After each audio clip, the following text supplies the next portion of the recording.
Hello hello everyone. আজকে আমাদের সকাল সকাল যেতে হবে লাটাগুড়ি থেকে মালবাজারে। তো আমরা ঘুমিয়েছিলাম হচ্ছে নতুন যে ঘরগুলো হয়েছে সেখানে। তো সেখানে তো ম্যাক্সিমাম জিনিসপত্র থাকে না, বেশিরভাগ জিনিস থাকে পুরনো বাড়িতে। তো আমি আর বুনু সব কিছু প্যাক ট্যাক করে দিয়ে সব কিছু নিয়ে আসছিলাম। এখানে দেখতেই পাচ্ছ আমার দু হাতে জিনিসপত্র, সাথে পিঠে একটা ব্যাগ। আর এই ভিডিওটা আমাকে বুনু উপর থেকে করে দিয়েছিল আমার এরকম অবস্থা দেখে। তো যাই হোক, আমরা সব কিছু প্যাক ট্যাক করে নিয়ে চলে আসলাম। আর আমরা ভেবেছিলাম যে যেহেতু সকাল সকাল বেরোচ্ছি আর সারাদিনের প্রচুর কাজ আছে, তো একেবারে ভাত খেয়েই বেরোবো। তো সকালে খেলাম ভাত, ঘি, আলু সেদ্ধ, আর সাথে ছিল আলু ফুলকপির তরকারি। তারপরে আমি রেডি হয়ে নিলাম। আর এই জুতোটা না আমি গতকালকে কিনেছি, তাই ভাবলাম নতুন জুতোই পরে নিই। তারপর আমরা চললাম মালবাজারের উদ্দেশ্যে। আর সত্যি এই গরুমারা জঙ্গলের ভেতর দিয়ে যেতে যে কী ভালো লাগে। আর মালবাজারে ঢোকার সময় এই চা বাগানটা, উফ ভাই, সত্যি খুব ভালো লাগে।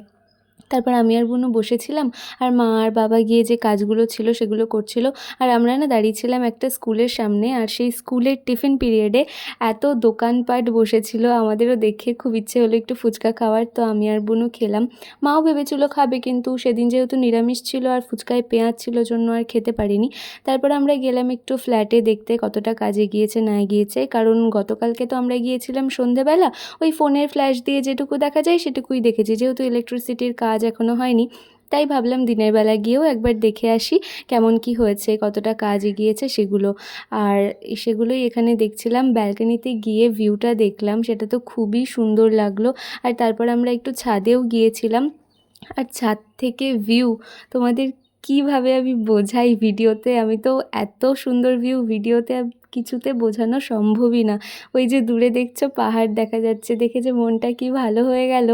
তারপর আমরা চললাম রায়গঞ্জের উদ্দেশ্যে। আর রাস্তায় না এক জায়গায় দেখলাম অনেকগুলো আনারস ছিল, আর ওখানে কেটেও দিচ্ছিল। তো আমরা ওখানে দাঁড়িয়ে একটা আনারস খেলাম। আর তারপর এই সুন্দর সানসেটটা এনজয় করতে করতে খাচ্ছিলাম এই কুরকুরেটা।